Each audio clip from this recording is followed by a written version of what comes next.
안녕하십니까? 방송가족 여러분, 오늘도 주님의 은혜 안에 평안하셨습니까?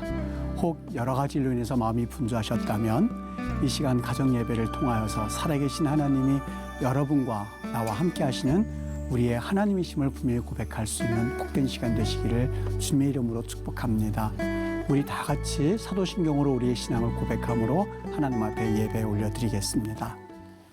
전능하사 천지를 만드신 하나님 아버지를 내가 믿사오며 그 외아들 우리 주 예수 그리스도를 믿사오니 이는 성령으로 잉태하사 동정녀 마리아에게서 나시고 본디오 빌라도에게 고난을 받으사 십자가에 못 박혀 죽으시고 장사한 지 사흘 만에 죽은 자 가운데서 다시 살아나시며 하늘에 오르사 전능하신 하나님 우편에 앉아 계시다가 저리로서 산 자와 죽은 자를 심판하러 오시리라.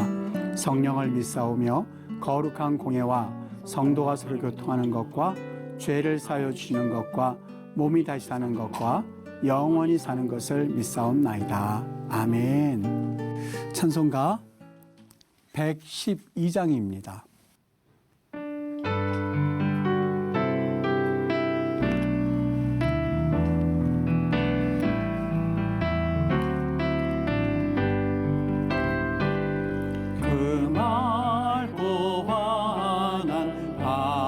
중에 우천산의 여와 그 손에 비파 들고서 다 찬송하기를 평강의 왕이 오시니 다 평안하여라.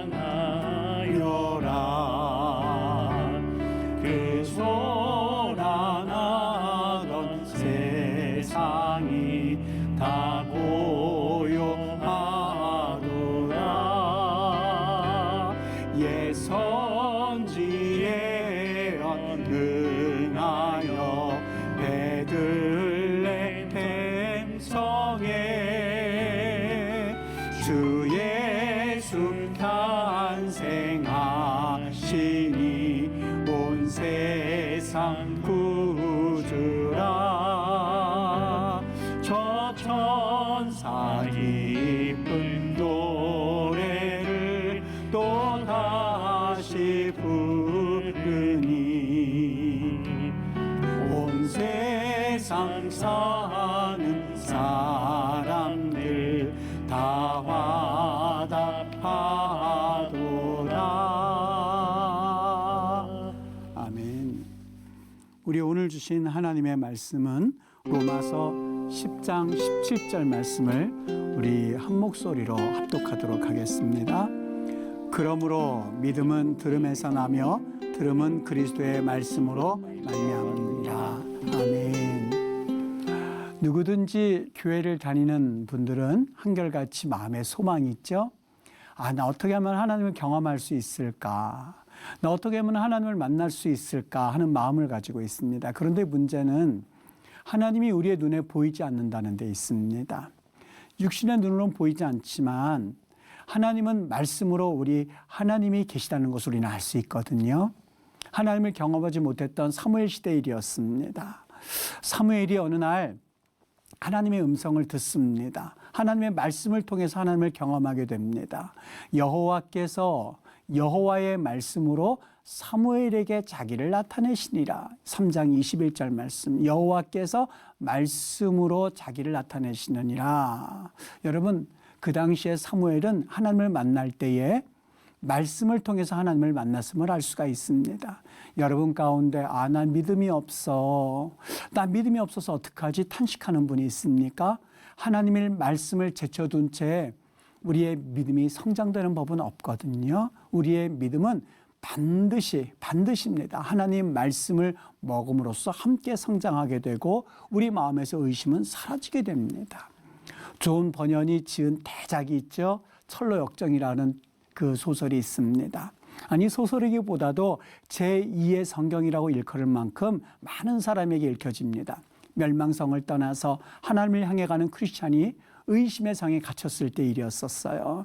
의심이라고 하는 이름의 성 지하 감옥에 갇혀 있어서 낙심되어 있을 때에 자신이 어떤 열쇠든지 자물쇠든지 열어서 사용할 수 있는 열쇠를 가지고 있다는 것을 그가 깨닫게 됩니다.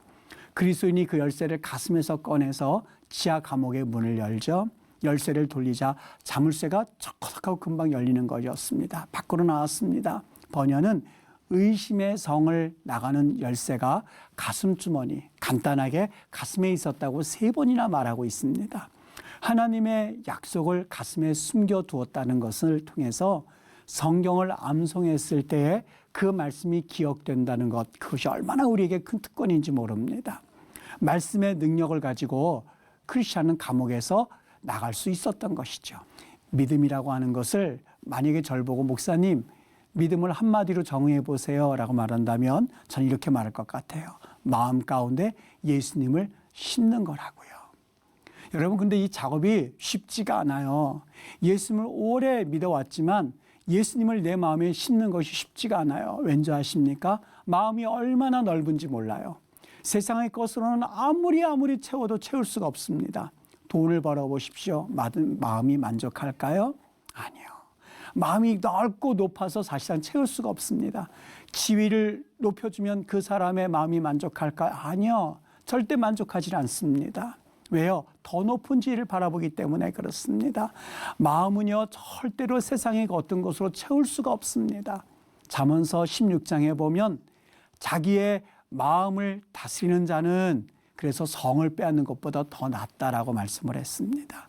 예수님께서 우리의 마음에 대해서 설명하실 때요, 그 비유를 말씀하신 적이 있습니다. 길가, 바위, 가시떨기, 좋은 땅, 이렇게 마음밭을 표현했거든요.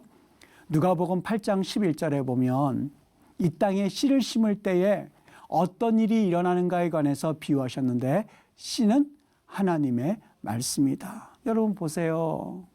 씨를 심어야 거기에서 줄기가 나고 잎이 나고 열매가 나죠.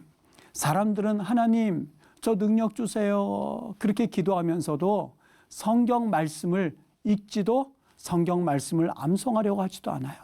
나 목말라요 라고 하면서도 우물가에 가지 않으려고 해요. 씨라고 하는 것은 하나님의 말씀이래요. 씨가 있어야 줄기가 나고 잎이 자라고 열매를 기대할 수 있는 것처럼 여러분 믿음이 생겨나기를 원한다면 하나님의 말씀을 여러분이 먹으십시오. 읽으십시오. 암송하십시오. 그 씨가 여러분 안에 떨어지게 되면 그때부터 믿음의 싹이 튀어나게 됩니다. 사도행전에 보면은요, 2장 37절에 이런 말씀이 있습니다. 이 말을 듣고 마음에 찔려 베드로와 다른 사도들에게 물어 이르되 형제들아 우리가 어찌할꼬 이렇게 되어 있습니다. 마음이 찔렸다는 말이 카테니게산이라고 되어 있는데 찔려서 관통되었다는 말입니다. 수동태입니다. 하나님의 영 되시는 말씀이 너 죄이냐, 너 악한 죄이냐 하는 것을 깨닫게 해줄 때 비로소 우리는 정말로 하나님 앞에서 마음밭이 갈아줄 수 있거든요. 여러분 거북이가 있는데 거북이가 뒤집혀졌어요. 혼자 일어날 수 있습니까? 없어요. 누군가는 거북이의 등껍질을 지렛대에서 이렇게 다시 원상태로 해줘야만 일어날 수 있거든요. 마찬가지입니다. 사도 바울이요. 그 감옥이 무너졌을 때에 간수가 사도 바울이 도망간 줄 알고 자결하려고 그랬어요. 못하게 했습니다. 깜짝 놀란 그 간수가 바울에게 묻습니다. 선생님이요, 우리가 어떻게 해야 구원을 얻을 수 있겠습니까? 주 예수를 믿으라 그리하면 너와 내 집이 구원을 얻으리라라고 했어요. 여러분 이게 복음의 진수 아니겠습니까? 이거면 복음 다 전한 것 아니겠습니까? 근데 바울이 그 다음에 한 말을 주목해 보세요. 복음을 전한 후에 간수장의 가족을 내버려 두지 않습니다. 바울은 주의 말씀을 그 사람과 그 집에 있는 모든 사람에게 전했다. 이렇게 되어 있습니다. 주 예수를 믿으라 그러면 너와 내 집이 구원을 받으리라. 그렇게 말하면 다 아니겠어요? 근데 그렇게 끝나지 않고 그 집에 가서 말씀을 그들에게 입혔습니다. 이유가 어딘 줄 아십니까? 바울은 복음을 전한 것으로 끝나지 않고요. 하나님의 말씀을 전함으로써 그들을 믿음 가운데 인도했습니다. 말씀이 구원의 기초가 되기 때문에 그렇습니다. 말씀이 없이 구원받은 것은 미신이 되기 쉽기 때문에 그렇습니다. 바울은 간수와 그 가족들에게 말씀을 가르쳤고 말씀을 읽게 하였고 말씀을 묵상하게 하였고 말씀 가운데 살도록 그들에게 하나님의 말씀을 주었던 겁니다. 교회사에 있어서 가장 중대한 영향을 끼친 사람이 누굴까요? 성 어거스틴이라는 사람이 있습니다. 거듭나기 전에 그런 방탕한 삶을 살았습니다. 변화된 삶의 전환점이 있었는데 그의 저서 참회록에 보면 하나님의 말씀을 통해서 그가 변화되었던 것을 알 수가 있거든요. 어느 날 삶에 방황하면서 살고 있을 때에 아이들이 놀고 있는데 갑자기 아이들의 노랫소리 가운데서 그것을 취해서 읽어라, 그것을 취해서 읽어라는 노래를 듣게 됩니다. 그것이 하나님의 음성이라고 들은 거예요. 아이들의 노랫소리가 아니라 하나님의 명령이라고 생각한 나머지 손을 펼쳐서 성경을 열었을 때에 첫 번째로 나오는 성경 구절이 바로 그의 눈에 띄었습니다. 재빨리 성경을 펼쳐서 그의 성경 구절을 읽었는데 그 성경 구절의 내용은 이렇습니다. 낮에와 같이 단정히 행하고 술 취하지 말며 음란하거나 호색하지 말아라. 다투거나 시기하지 말아라. 오직 주 예수 그리스도로 옷 입고 정욕을 위하여 육신의 일을 도모하지 말라. 로마서 13장 13절서부터 14절의 말씀입니다. 성경에 32,000 구절 가운데서 이 두 구절의 말씀을 통해서 자신이 그동안 얼마나 방탕했는지를 깨닫게 되었습니다. 얼마나 그의 죄악 가운데 그가 살아왔는지를 그 어둠의 그림자가 사라지는 것을 느꼈다라고 그의 참회록을 보면 말씀하고 있습니다. 여러분, 믿음이 자라가기를 원하시지요? 믿음 가운데 살기를 원하시죠? 하나님 말씀을 읽으십시오. 여러분, 사명을 가지고 읽으십시오.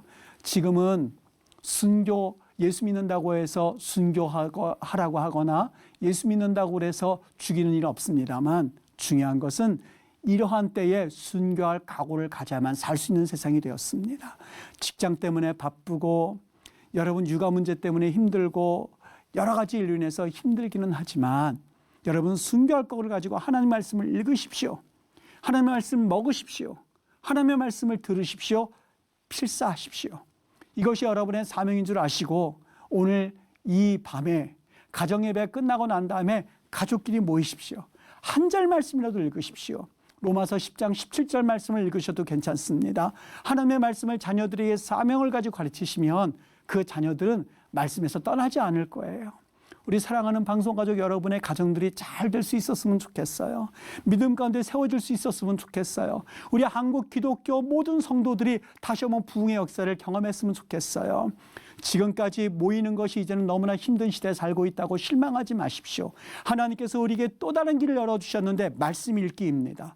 말씀 필사하는 일입니다. 우리 하나님 앞에 이 사명을 가지고 여러분이 나아갈 때에 비록 우리 모임이 코로나 시대에 자주 모일 수는 없지만 하나님께서 또 다른 놀라운 일들을 계획하신 줄 믿습니다.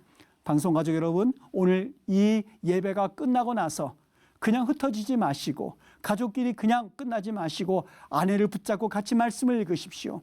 남편과 함께 말씀을 읽으십시오.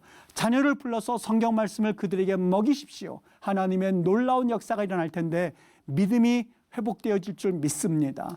한국교회에 다시 한번 침체됐던 놀라운 그 하늘의 그 은혜의 역사가 이 침체된 한국교회에 활력을 불어넣어줄 줄 믿습니다. 왜요? 하나님의 음성이기 때문에 그렇습니다. 우리 주님의 은혜가 여러분과 나에게 나타나서 이런 거룩한 역사들이 다시 한번 놀라운 하나님의 부흥의 열쇠가 되시기를 주님의 이름으로 축복합니다.